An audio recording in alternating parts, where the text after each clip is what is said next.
Sudbury News Talk. I want to show you something. Stand by. On the morning shift. Anything could happen. Sudbury News Talk on the morning shift.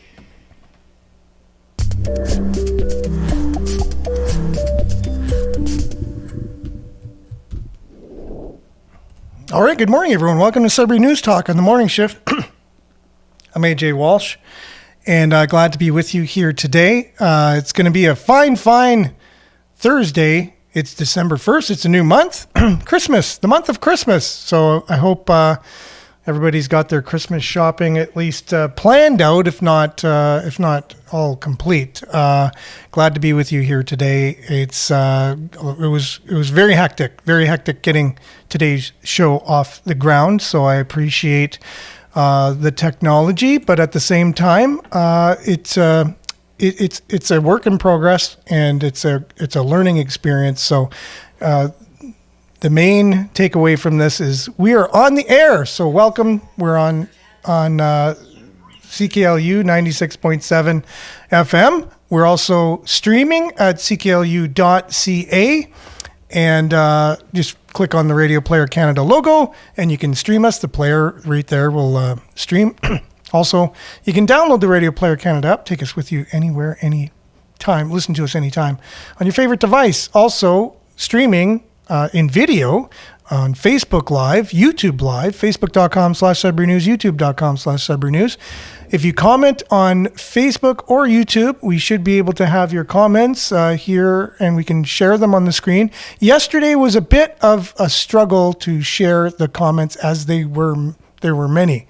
But we made it through somehow. And I know we got into a huge conversation at the end of the show, and we had to leave it there, unfortunately. But it was a huge topic, and we hopefully will begin so that we can wrap that conversation up today on that subject. It was medical assisted death. I know there's more of an acronym there, but we could find out the actual acronym for that. It's MAID, I think. MAID, but I don't know what it's medical something or another death. So I don't know the two words in the middle. Medically assisted something. I. Yes. I stands for something. Yeah, exactly. That's how smart we are here. So anyways, and that's why this is not only our conversation, but it's conversation that includes you as well, because you're able to pipe in and be part of the show and keep us in check. And yes, good morning, Brian. Nice to see you. I just sent you a text. Hopefully you got that. And good morning, David. Thanks for being with us. And in the studio, you've probably already heard, Billy's here this morning. We just realized it's December 1st, so we're a little behind the times. Shocker. It is. Yeah, how are you doing today, Billy? Pretty good. Yeah? Yeah. It's getting better every moment here. Cool. Started off at about a 5, now I'm a 7. Cool. And for some reason, your camera is frozen. Not sure why. Must have had something to do with the update, or we might have to reboot your camera or see which internet it's on. It needs to be on the same internet, possibly. I have no idea. But currently, you are frozen. Medically induced. Induced is the I. Thank you, Jerome. Much appreciated. So, yeah. Sharing this again. Share it again. Yeah. And while we're doing that, sorry, I just a little bit of something in my throat this morning. Usually happens as soon as we start the show, everything's fine. And then as soon as it's lights, camera, action, get a little frog there. But thanks for joining us this morning. Let's get started. We want to get Billy's, yes, and good morning, Jerome. Good morning to you too as well. Got lots for everybody this morning. There's no shortage. And devices, hopefully they'll work. Got comments running. Let's get started. We got some, we have some iPhone 6 says it's there. I'll restart it. You might have to restart your phone again, Billy, on the thing. Okay. Just because. Yeah, I did all that. It says waiting for connection from switcher.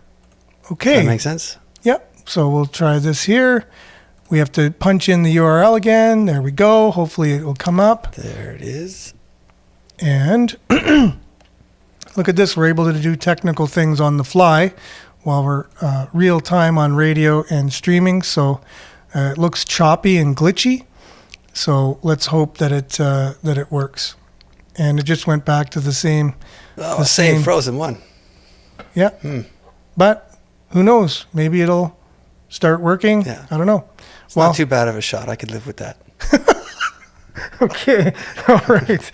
Let's just, I hope it does not like that the whole time. Anyways. All right. So let's get into some weather. We'll get into the show. Lots to unpack today. We'll be right back after this.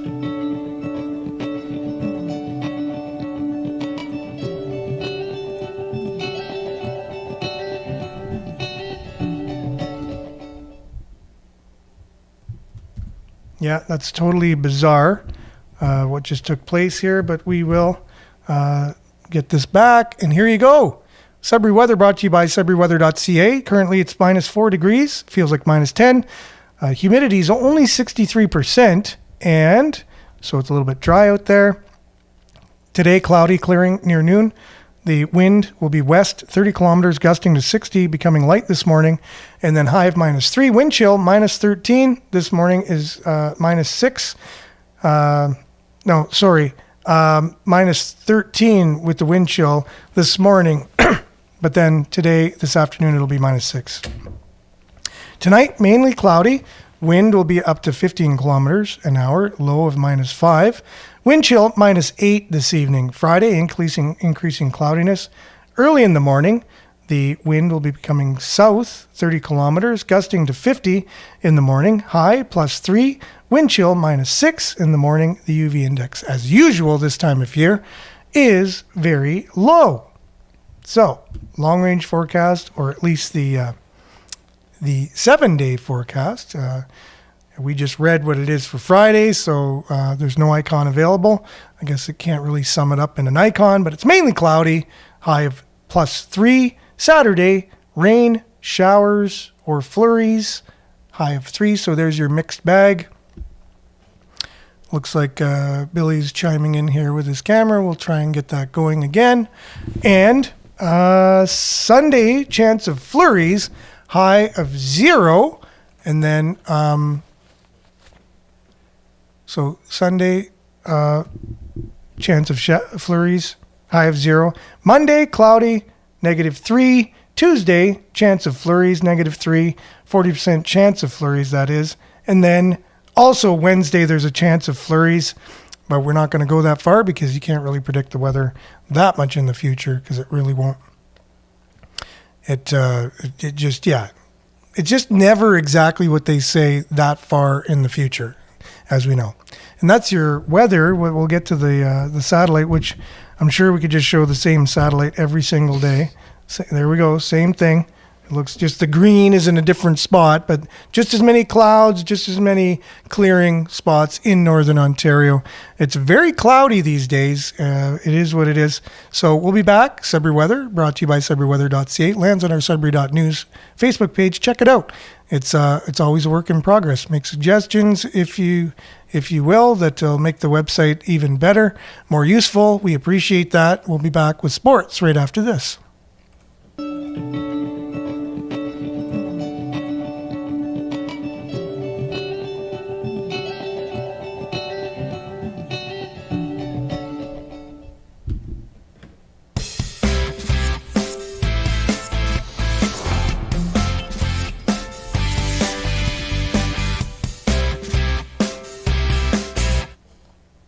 Sudbury Sports brought to you by Randy Pascal, that's Sudbury Sports guy, and his website, sudburysports.com. You can see everything Sudbury Sports on that website. He's very thorough with his reporting of Sudbury Sports. Wolves were in action last night here in Sudbury, and they got off to a really great start. At the end of the first period, they were up 3-1, had a 2-goal lead, but as soon as the second period started, things kind of began to unravel. And then by the end of it, it was the North Bay Battalion 7, the Sudbury Wolves 4, unfortunately. Sudbury Wolves will be back in action, though, Friday night, 7:05, I believe, against the Barrie Colts. So you can catch that game right here on CKLU 96.7 FM. Or you can go right to the game and be there live by buying a ticket. It costs about $15 cheap night out, cheap popcorn, best hot dogs in the OHL, according to Dario Zulich. So, yeah, you can get out there and support the Sudbury Wolves and make sure once they have their 2-goal lead, they can keep it for the rest of the game. If you're there cheering them on, they have a better chance of doing that. Anyways, North Bay Battalion, a tough bunch. They beat the Ottawa 67s the other day, 5-0. Ottawa 67s, their record is like 20-some wins, only 3 losses for the beginning of the season. So the North Bay, tough customers coming into town, beating the Wolves 7-4, unfortunately for us. But we got a chance for redemption on Friday against the Barrie Colts. So there you go. That's Sudbury Sports, brought to you by SudburySports.com. That's Sudbury Sports guy Randy Pascal and his website, which has everything Sudbury Sports on it. We'll be back right after this to unpack some headlines.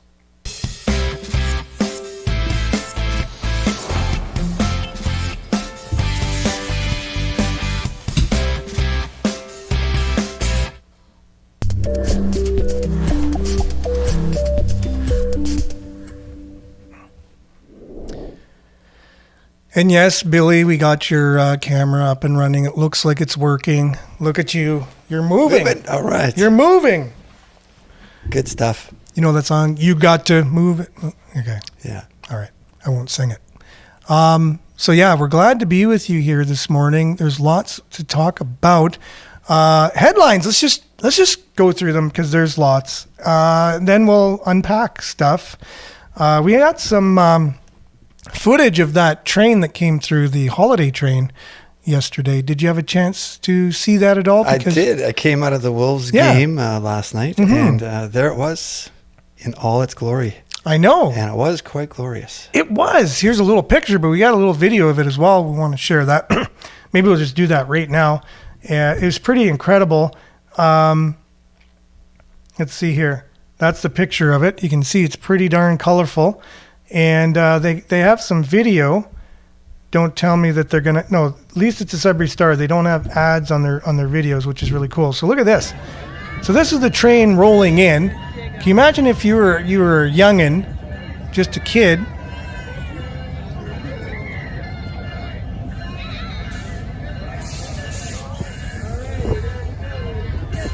And yes, Brian, we'll get to your comment in 1 second here, right as soon as we just take a look at the train. So I'm just going to fast forward this a bit. Look at this train. Pretty darn impressive if you ask me. Like, that's elaborate. Just for the kids alone, that's just incredible. And then they had some artists playing as well, some music, and that was pretty incredible. The artists included, it was, of course, so CP Holiday Train. Yeah, there we go. Free musical performances by Isanabi. I don't know if I'm pronouncing that correctly. Isanabi. And Tennille Towns. So I think this is Tennille Towns. I don't know. This is how much I know music. But I'm a little behind the times myself. yeah, incredible, for two musicians who used to be up on it all the time. But listen to the quality of that. That's a concert, man. Pretty cool.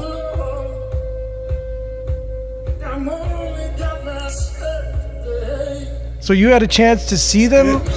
Did you see the band? I didn't see the band. The train? No, I think it was all wrapped up, and yeah, the train was just kind of sitting there, and people were heading home. Yeah, I think that's pretty awesome in terms of an event in Sudbury, to have that. Now, Brian is saying, did we hear anything about the Shore Sea Night in Sudbury on December the 9th? No, what's that? I don't know. So we will have to look into that and have it on the show tomorrow. Shore Sea Night. Cool. December 9th anyways. So it's a way to just promote it, I guess, right now. Not even knowing what it is. So Shore Sea Night, December 9th, Sudbury. Little Skidoo is this weekend as well, right? We talked to Judy Strawn last week, and she talked about her involvement putting Little Skidoo, the play, based on the Burt Collins song, Little Skidoo. So that's going at the Sudbury Secondary Theater there, and that's Friday and Saturday, and they have a few showings. You can go to the website, littleskidoo.ca. It's got all the information there. We've been running the radio commercial in full rotation on CKLU, but if you haven't had a chance to listen to CKLU lately, you might not have heard it.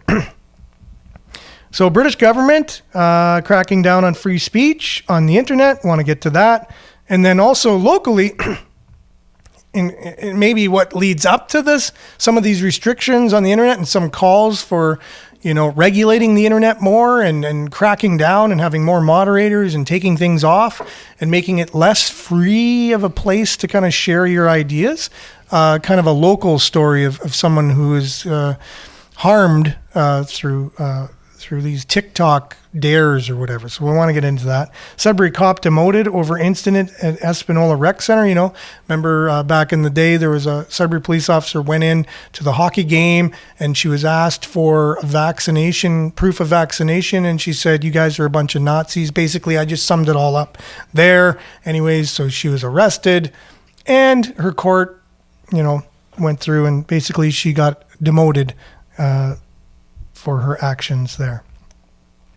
Reso Access receives $500,000 for opioid epidemic response. So I guess we won't have to worry that there's going to be an opioid epidemic in Sudbury anymore because we received $500,000 to fight it. Right? I think problem solved. That's the most welcome words in the world is I'm from the government and I'm here to help. That's right. And $500,000,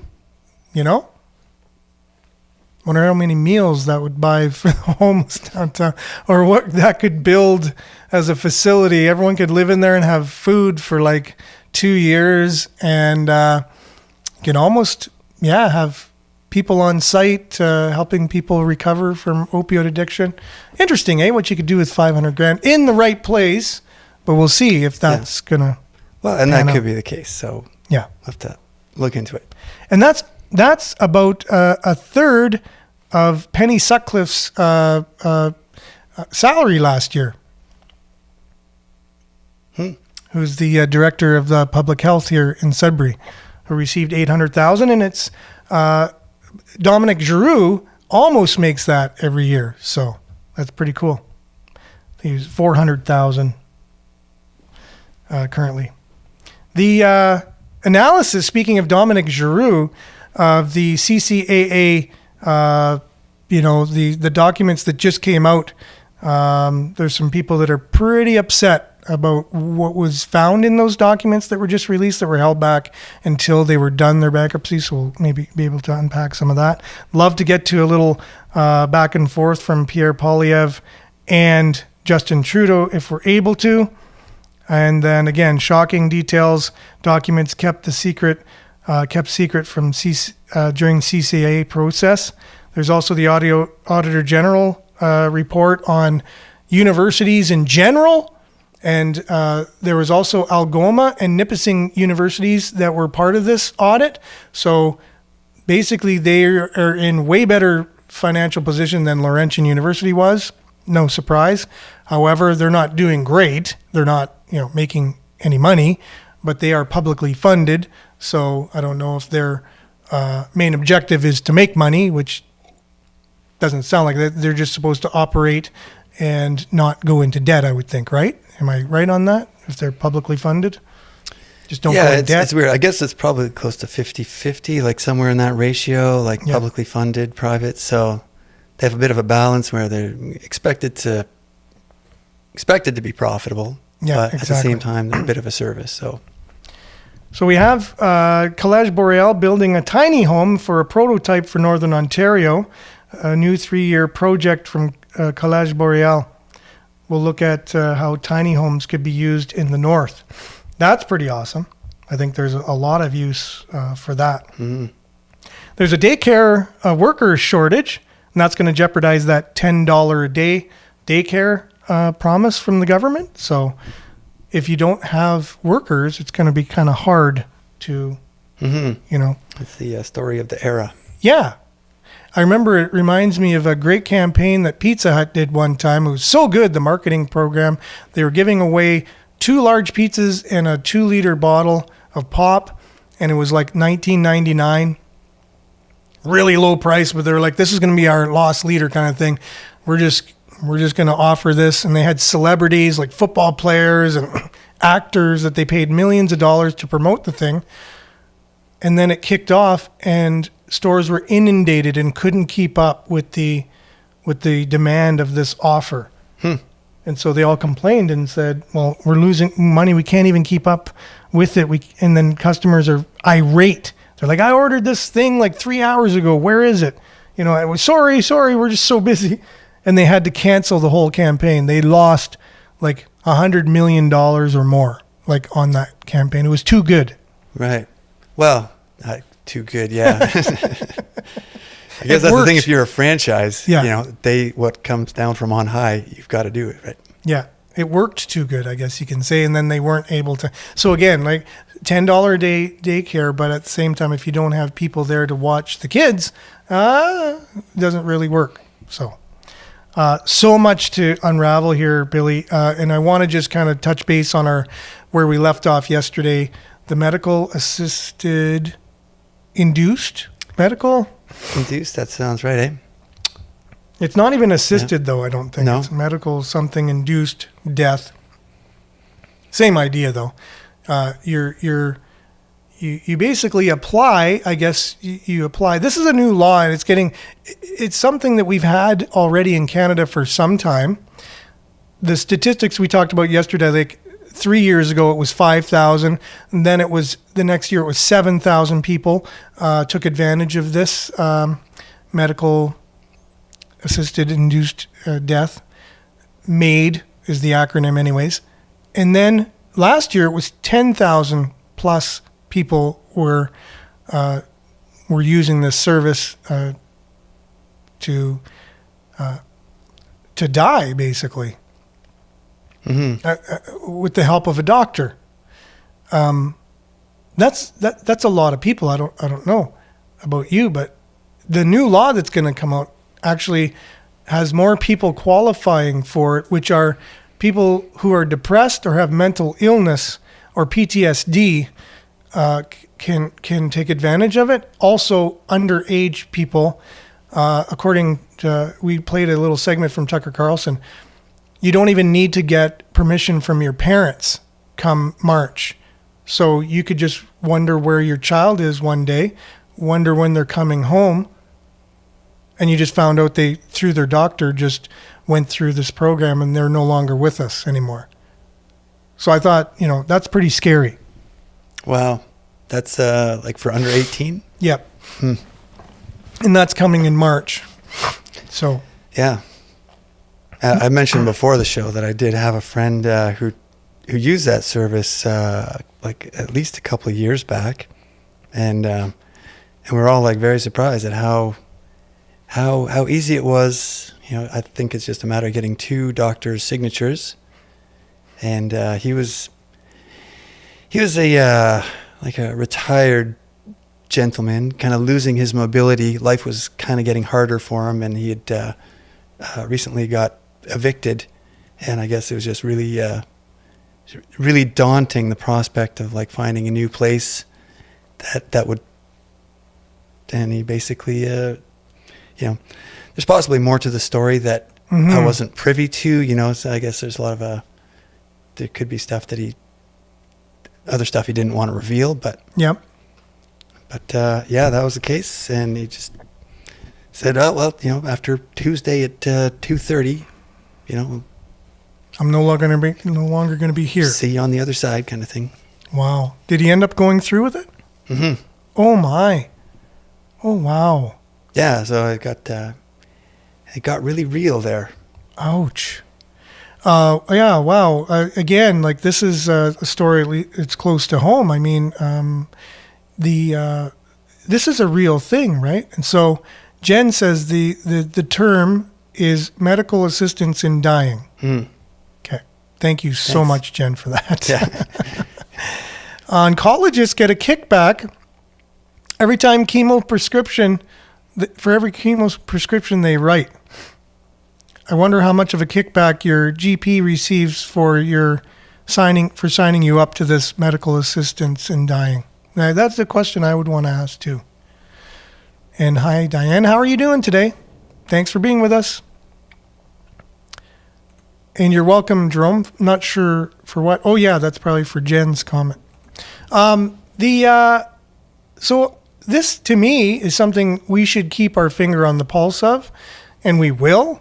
I don't know what we could do to fight back. I know Tucker's segment yesterday talked about how disability groups are advocating against this because it seems to be targeting people that are financially struggling, possibly homeless, or people who are experiencing homelessness, if I want to get very politically correct, to all of our politically correct, sensitive people out there.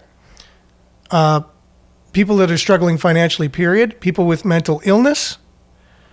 And people with disabilities who don't want to live with disabilities anymore. I remember my uncle was injured in an accident and he lost the use of his legs. He was paralyzed. And at that time, if a doctor came to him saying, you know what we could do for you, he would have taken that, I believe, at that time. Now, he won't take that now, though. He's learned to live with his very hard challenge that he's been faced with in his life. But at that time, he would have taken it. I know for sure. He was so depressed. He was so, and rightfully so. I mean, I don't know what I would do going through something like that. So what do we do? And when people are at their lowest, we offer them the choice to end it. You know, is that ethical in any way, shape, or form? It reminds me of something.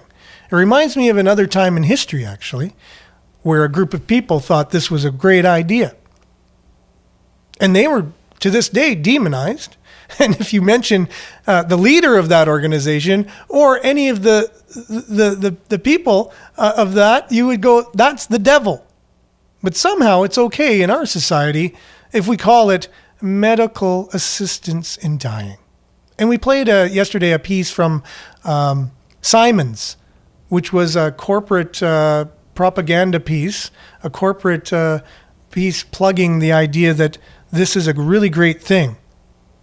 And it was a 3-minute, 5-minute video, something like that, showing someone going through the process. And she ultimately gave her life through this process. And then the CEO was talking about how this is their way to contribute to society, make our communities a better place, and make the world a better place through medical assistance in dying. And then we played the Tucker Carlson segment, showing how dangerous this is. Wake up, everyone. And they used Nazis as they said, wow, you don't want to use that word, but at the same time, this is exactly what they were doing. Eugenics, right? Get rid of the weak and feeble. And then you just end up with strong at the end. So when you're weak and feeble, that's when you get, the invitation to just end it. You can just end it right now. That's okay. Can you imagine if any time when you were down in your life, at the lowest point of your life, and someone you trusted, which was your physician, you totally trusted them. And they said, well, there is this new thing that you can do. And you're like, well, what is it? Well, and they have the nice tone, the soft voice, the caring voice.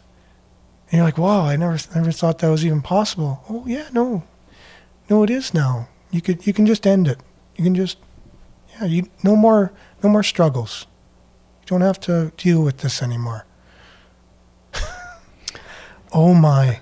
Ouch. Pop in here with the devil's advocate. Or Go ahead. A bit on the other side, which is that's why you're here, Billy. Yeah, well, appreciate that. But sometimes you see the extreme example of where they keep someone alive at all costs, where it's almost like beyond like the realm of nature, artificial, everything and this person is basically in a constant state of suffering by medical intervention.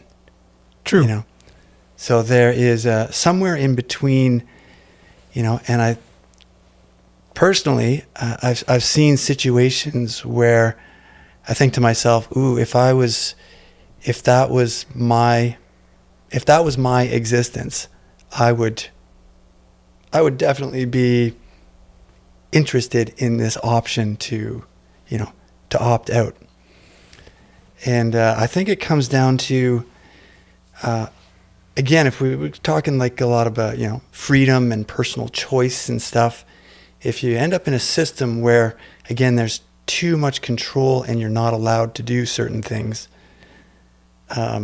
There's this movie, which I don't know if I've ever heard the name of. I think I just heard of the plot, and the plot kind of starts off with there's this huge amount of suicides all over the world, and people, like, you know, as a viewer, you're kind of like, what is going on?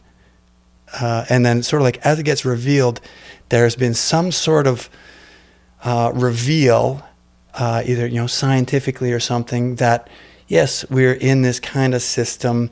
It's you know, this is when you exit the game, your existence doesn't stop. You're just kind of like, now, you know, you've left this experience, kind of thing. Sure. So, you know, there's a whole lot of philosophical, spiritual elements that come into it. Not to take away from the point that we got to keep an eye on the agenda, and that's how, you know, this sort of slippery slope kind of creeping into, like, you know, an agenda to remove the, you know, I forget how you put it. It's always much more eloquent. The weak and the feeble. Yeah. So that's definitely the dark perspective of how it could go, or it could potentially be in some aspects. But just to keep that other side in mind, and that I think as an option, I would feel, you know, a little more comfortable than that. Well, this is the thing. The option's always there. Do you need a doctor to give you that option? Like, I don't need a doctor to tell me I can just die. Like, I can do that myself. I don't need a doctor to do that for me. I suppose you're right. Like, if I was that much, you know what I mean? Mm-hmm. Dedicated to doing that, unless I couldn't use my arms or my legs and I was quadriplegic, you know what I mean? Yeah. Then possible. I mean, like, other than that, I could do it myself. Like, and most people could. Mm-hmm. But these are trusted people, and I like how you said an agenda. I think we need to ask ourselves: is there an agenda? That's always a good question, but you could be branded a conspiracy theorist if you that's the thing. Ask those type of questions. Well, I mean, asking questions nowadays makes you a conspiracy theorist. But no, you really do need to know, is there an agenda? So if you look back at just before World War II or during it, or Nazi Germany, was there an agenda then? Did we later find out there was an agenda that they had? Like is it common? Yeah. Putting it out. Did we find out there was an agenda? But back then, what if you would have said there's an agenda, and what's the difference between them and us? As far as I know, we're still people. We still are good and bad. We still have hearts and brains, and we breathe, and we eat, we sleep. We're the same. We're susceptible to the same things. We're no different. It's like you're really good at knowing all these experiments that prove this. You know what I mean? They prove that. I don't think that's possible for me to do. I would never do something like that. And then you're really good at bringing up all these experiments that were done over time. Did you want to just let us know some of those that show that people can go to that level? Well, well, one of the most shocking to me is the Milgram experiment, where they would, and that was done particularly because of what happened in World War II, where they'd bring in regular sort of middle class, people, and put them in a situation where they're going to have someone in a lab coat tell them to increasingly electrocute someone when they get the answer wrong. So there's a person in another room. A person in another room who it's all set up to make it look like it was just one was decided to be the teacher, one's the learner. This is the experiment. We're going to see if slight medical or slight shocks give people. But they'd found that 2/3 of people went right into the fatal, where it says on the board, "Do not use these switches, like fatal." And the researcher would say, "Please continue." And but actually, one of the more even more shocking things about that interview is before they did it, they asked psychiatrists and psychologists to estimate how many people they expected would continue into the fatal section. And both of those groups estimated it would be less than 1%. But the reality was that it was more than 2/3. So to have the perception that, people wouldn't do that it seems to be underestimated. So yeah, I hear that from a lot of people that people got really mad at me for being critical of government. I'm very cynical. I always question, and I had friends that basically said, you have to stop talking when I'm around about government like that. I think 99% of people that are in government are well-meaning people that are good and they really want to give back to society, and they would never think of doing anything to people that are anything but good. And I in my mind I go, whoa, that's craziness that someone would think that. But at the same time, that is what they think. And I think it goes along the lines of what you're saying. People couldn't be capable of doing something evil or against their brothers or sisters to that extent. Mm-hmm. Now, so you got a person in another room. They're there with a medical authority with a lab coat on. A perceived medical authority. Perceived, that's right. They just have a white, it's like in commercials, right? You got the person with the white coat on. It's an actor, for crying out loud. So the same idea, person with a white coat on with a clipboard, and they are saying, you just have to shock the person in the next room, because this is the experiment. Shocking does help to some extent, but shock more. Yeah. And there's a meter on there, and at the end of it, it's red, and it says never, ever, ever go to this level because it will kill the person. And they keep asked to do more and more and more to the point where at the end they say, yeah, go there, and they actually do. And you said the results were 2/3. Mm-hmm. 2/3 of the people actually killed the person in the other room just because the authority was telling them to do it. Didn't actually kill them. It's just it's a setup. It's a recording that they hear back. If they ask a question when they get it wrong, then the facilitator would say, "All right, administer the voltage." Yep. Which is, it's not all that different from the experiment from the university in California there. Yeah. The Ash conformity experiment? No, the prison guard one. Yeah. Stanford, the Stanford prison guard experiment, where they just took students, friends, and made some of them prisoners and some of them the guards. Oh my goodness. They made a really good movie about it as well.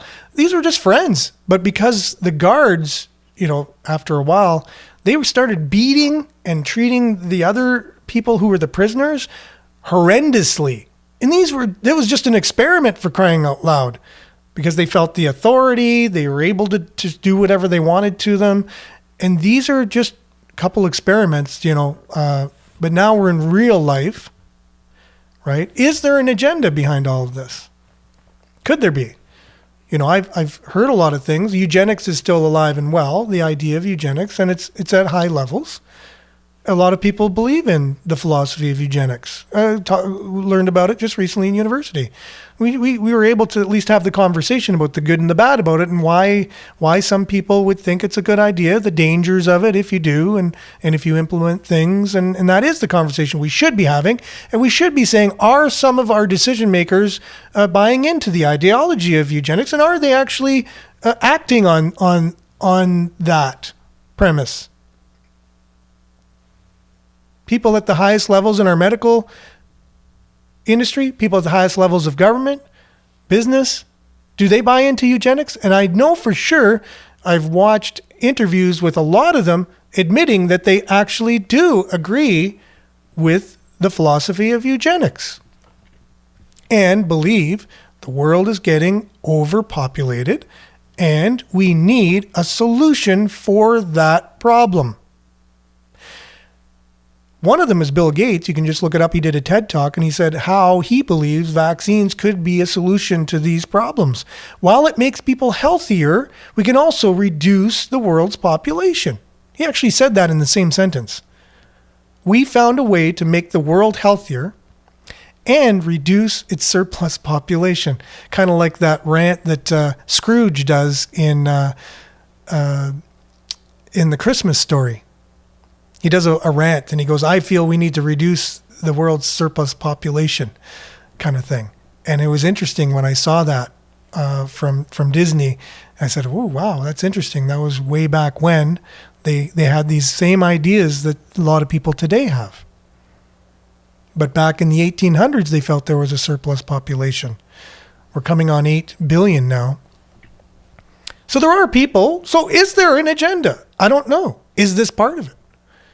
So the more and more we make it easier and easier, and while people are susceptible, we give them this option. What do you think the end result is? We see the numbers already, 5,000, 7,000, 10,000. What will it be next year?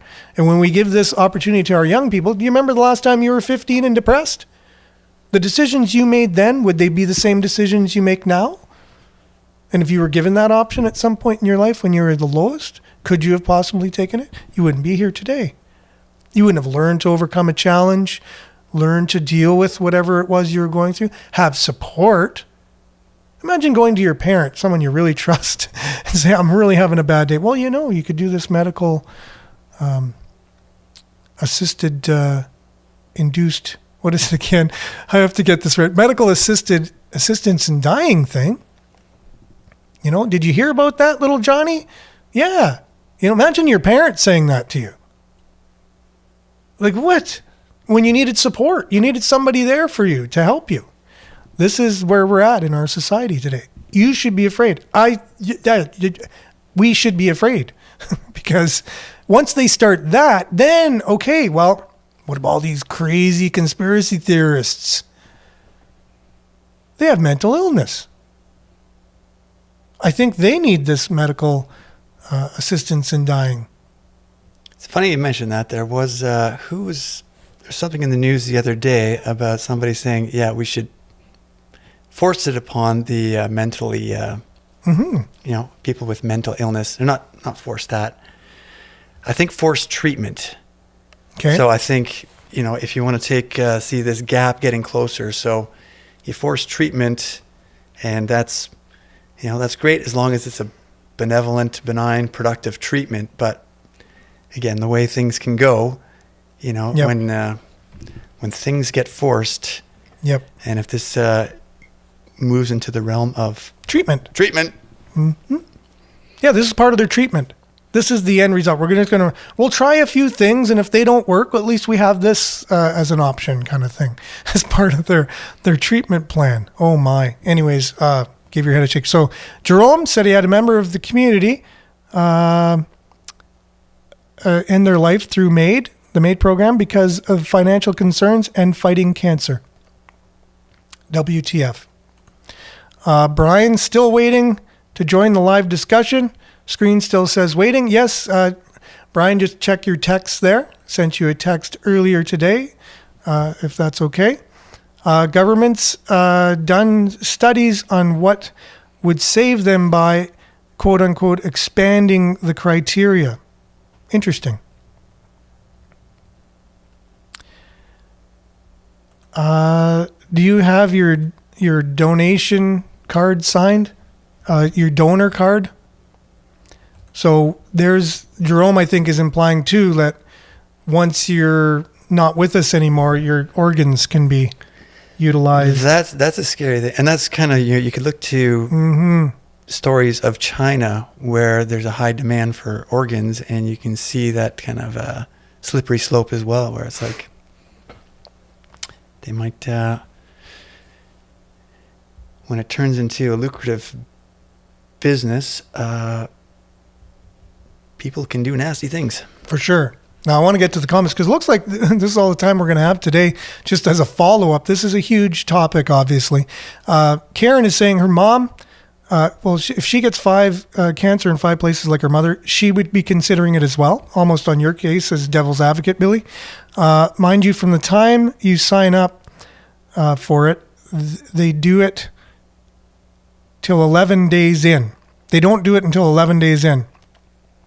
Her mom died 5 days after they found the cancer, and she was one of the lucky ones. So there it is, right? So this is the reason why it came into being, and I can see why it came into being. At the same time, we also want to say, can it be overused or stretched beyond those bounds? And it looks like that's what's happening now.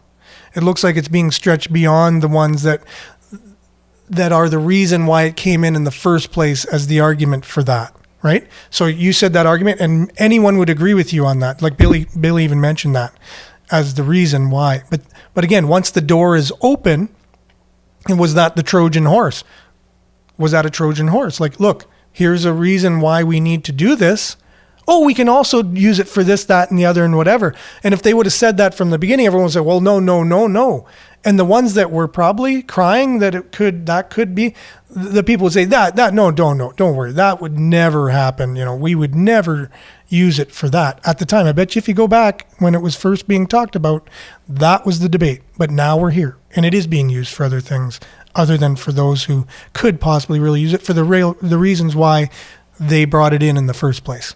That helped everyone to go along with it, which was very profitable. Yeah, let's look into that. Are they making money off this? Are they selling the organs afterwards? Are the doctors getting money for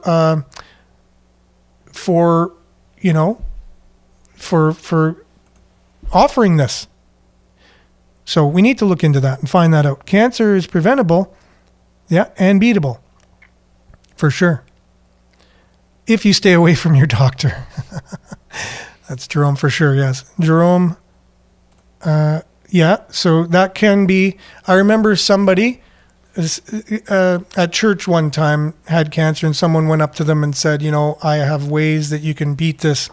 And that's very, it's a sensitive thing for people that have died, or we know people who have died, when you say, there's other ways, because it's just sensitive. And this person got really, really mad. And when they had cancer, everyone and their dog was coming to them. Oh, did you try this? Did you try that? Could you try this? Did you try that? And it was very overwhelming. Not only were they dealing with the news they just got that they had cancer, they also had everybody coming to them saying, did you try this? Did you try that? And it was too overwhelming. And I do believe as well, I've done research and there are alternatives, and they have worked for certain people. Certain people that haven't. Had a really good friend who went alternative as well, and it didn't work, because I'm a firm believer, if it's your time, it's your time too, on top of that.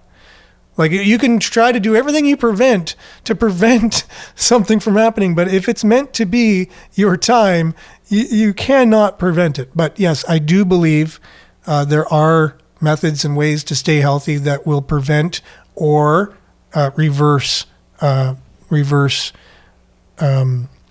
disease, cancer being one of them. Okay, yeah, accept your mortality, celebrate your finality, face your death. Yeah, exactly. With courage and dignity, with your loved ones by your side. Yeah, ensuring your comfort as you pass. Yeah, death is definitely significant subject for sure. Do I think money is involved in cancer? You bet. One of my uncle's cancer pills cost $10,000. Lucky he had good insurance. Yeah, see, that's the thing, right? When disease is a huge moneymaker like that, that's scary. Mm-hmm. Because then you have all these temptations by these companies to keep the profits rolling. Yeah. Like, yeah, That's not a good thing at all. Especially when you don't have to do what the market will bear. You can just kind of name your price, and it's kind of like a blank check to the insurance companies or the governments, or it's Yep.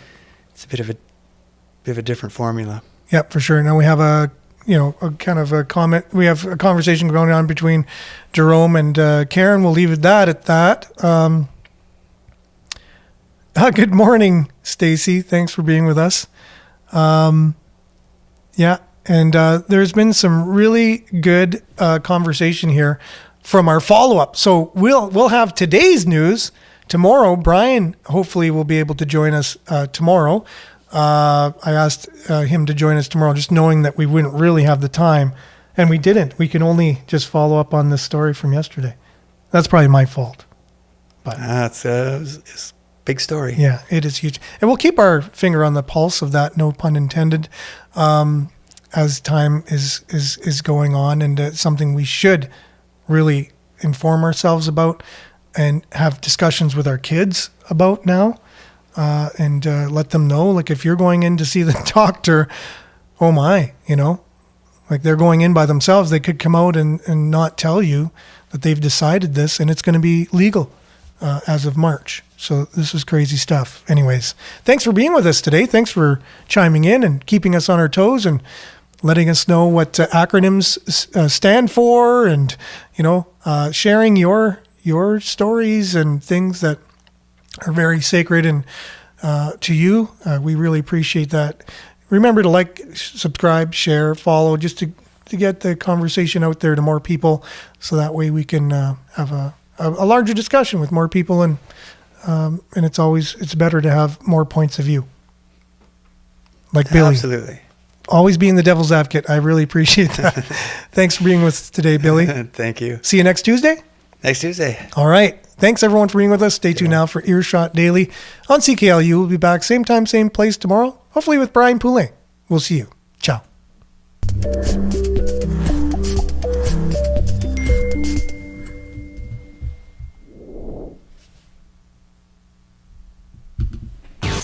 This is Sudbury News Talk on the morning shift.